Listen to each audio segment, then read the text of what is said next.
안녕하세요. 혹시 진단서에 적힌 질병 코드, 그거 하나 때문에 보험금을 받고 못 받고가 결정된다고 생각하세요? 대부분 그렇게 알고 계시죠? 근데요, 오늘은 바로 그 생각에 정말 그럴까? 하고 아주 강력한 질문을 던진 정말 중요한 법원 판결 하나를 속 시원하게 파헤쳐 보려고 합니다. 사실 이게 많은 분들이 실제로 겪는 불안감이거든요. 진단 코드 하나 잘못 나오면 내가 당연히 받아야 할 암보험금을 못 받을 수도 있다. 이런 걱정이요. 과연 이게 맞는 걸까요? 오늘 이 질문에 대한 답을 한번 명확하게 찾아가 보시죠. 오늘 우리가 살펴볼 순서입니다. 먼저 진단 코드가 진짜 절대적인 건지 한번 따져보고요. 실제 사례를 통해서 보험사와 의사의 입장이 어떻게 갈렸는지도 볼게요. 그리고 법원이 판결을 어떻게 뒤집었는지 그 핵심 열쇠 세 가지를 분석하고 마지막으로 가장 중요한 거죠. 여러분의 권리를 지킬 구체적인 방법까지 짚어보겠습니다.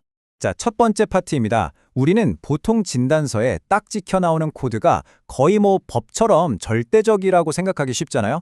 그런데 최근 법원의 판결은 우리가 아는 그 통념하고 현실 사이에는 꽤 큰 차이가 있을 수 있다는 걸 보여줬습니다. 바로 이 문장. 이게 오늘 이야기의 모든 걸 말해준다고 해도 과언이 아니에요. 법원이 뭐라고 했냐면 종양에 붙은 이름이나 코드가 중요한 게 아니다. 진짜 중요한 건 그 종양이 환자 몸 안에서 실제로 어떻게 행동하느냐, 즉 실질이 악성이냐 아니냐 이걸 봐야 한다는 거예요. 와, 이건 정말 중요한 변화의 신호탄입니다. 자, 그럼 이 모든 논의를 촉발시킨 구체적인 사례를 한번 들여다볼게요. 이름이 조금 어려운데요. 바로 점액유두상 뇌실막 세포종이라는 종양에 관한 이야기입니다. 바로 이 지점의 갈등의 핵심이에요. 보세요. 보험사는 한국표준질병사인분류, 우리가 KCD 코드라고 부르는 거 있죠. 거기서 이 종양은 행동 양식이 불명확하다. 그래서 D코드다. 그러니까 암이 아니다. 이렇게 딱 잘라 말한 거예요. 그런데 환자를 직접 수술한 의사 선생님 생각은 완전히 달랐어요. 아니, 이거 재발 위험도 있고 임상적으로 봤을 땐 명백한 악성 종양, 즉 암 C코드다 라고 진단한 거죠. 와, 정말 똑같은 종양 하나를 두고 이렇게 완전히 다른 두 개의 진단이 꽝 하고 부딪힌 겁니다. 이제 이야기의 전환점입니다. 보험사가 돈을 못 주겠다고 하니까 결국 법정으로 갔겠죠. 그리고 법원은 기존의 상식을 깨는 아주 의미 있는 판결을 내놓게 됩니다. 결론부터 시원하게 말씀드릴게요. 법원은 환자의 손을 들어줬습니다. 보험사는 암 진단비 전액을 지급하라 이렇게 명령했죠. 아니, 대체 무엇이 이 엄청난 결과를 만들어낸 걸까요? 그래서 오늘의 하이라이트입니다. 도대체 어떤 증거들이 있었길래 보험사의 그 철벽 같던 논리를 무너뜨리고 판결을 뒤집을 수 있었을까요? 지금부터 그 결정적인 열쇠 세 가지를 하나씩 열어보겠습니다. 승리의 비결은 바로 이 세 가지였어요. 첫째, 낡은 규정이 아니라 가장 새로운 의학적 사실. 둘째, 수술실에서 의사가 직접 두 눈으로 확인한 종양의 못된 행동. 그리고 셋째, 바로 그 규정집 안에 숨어있던 결정적인 예외 조항이었습니다. 첫 번째 열쇠, 바로 최신 의학입니다. 예전에는요, 이 종양이 세계보건기구 WHO에서 양성에 가까운 1등급으로 분류가 됐었어요. 하지만 의학은 계속 발전하잖아요? 2021년에 WHO가 최신 연구 결과를 싹 반영해서 이 종양을 악성인 2등급으로 등급을 올린 거예요. 법원은 과거의 낡은 규정보다 계속 발전하는 현재의 의학적 진실에 손을 들어준 거죠. 두 번째 열쇠는 수술 현장에서 나온 아주 생생한 증거였습니다. 담당 의사가 법정에 나와서 이렇게 증언했어요.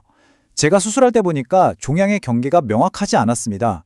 이게 왜 그렇게 중요하냐면요. 경계가 불분명하다는 건 종양이 주변 조직을 막 파고들고 있다는 강력한 증거거든요. 한마디로 악성 종양의 대표적인 특징을 보여주는 결정적인 소견이었던 거죠.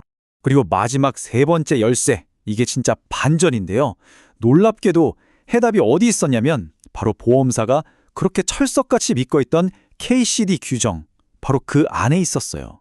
뭐라고 쓰여 있냐면 다른 보고자료가 더 적합하다고 판단되면 분류번호를 바꿀 수 있다는 예외 조항이 있었던 거죠. 법원은 바로 이 점을 파고든 거예요. 수술한 의사의 소견, 그리고 최신 의학 지견을 종합한 이 진단서야말로 가장 적합한 다른 보고자료 아니냐 이렇게 본 거죠. 와, 결국 코드가 아니라 환자의 진짜 상태, 그 실질을 인정한 아주 중요한 판단이었어요. 자, 그럼 이 중요한 사례를 통해 우리가 얻어야 할 교훈은 뭘까요? 이제 이 정보를 여러분 자신을 위해 어떻게 똑똑하게 활용할 수 있을지 그 방법을 알아보겠습니다. 오늘 제가 드린 말씀 중에서 딱 하나만 기억해야 한다면 바로 이겁니다. 진단서에 찍힌 단순한 코드보다 훨씬 더 중요한 게 있어요. 바로 종양의 실체를 아주 상세하게 기록해 놓은 조직검사 결과지입니다. 모든 싸움의 시작과 끝은 바로 여기에 있다고 보시면 돼요. 그러니까 혹시라도 비슷한 상황에 처하면 이렇게 한번 해보세요. 먼저 조직검사 결과지를 정말 꼼꼼하게 다시 들여다보시고요. 진단 코드가 절대적인 게 아니라는 사실, 얼마든지 이의를 제기할 수 있다는 걸 꼭 기억하세요. 보험사가 처음에 안 낸다고 했다고 해서 바로 포기하지 마시고 만약 분쟁이 생길 것 같으면 반드시 전문가의 도움을 받으시는 게 현명합니다. 꼭 기억해 주세요. 여러분의 소중한 권리는 진단서에 찍힌 코드 몇 글자에 갇혀 있는 게 아닙니다. 그 너머에 있는 과학적 사실과 진실을 찾아낼 힘이 우리에게 있습니다. 여러분은 여러분의 권리를 제대로 확인해 보셨나요?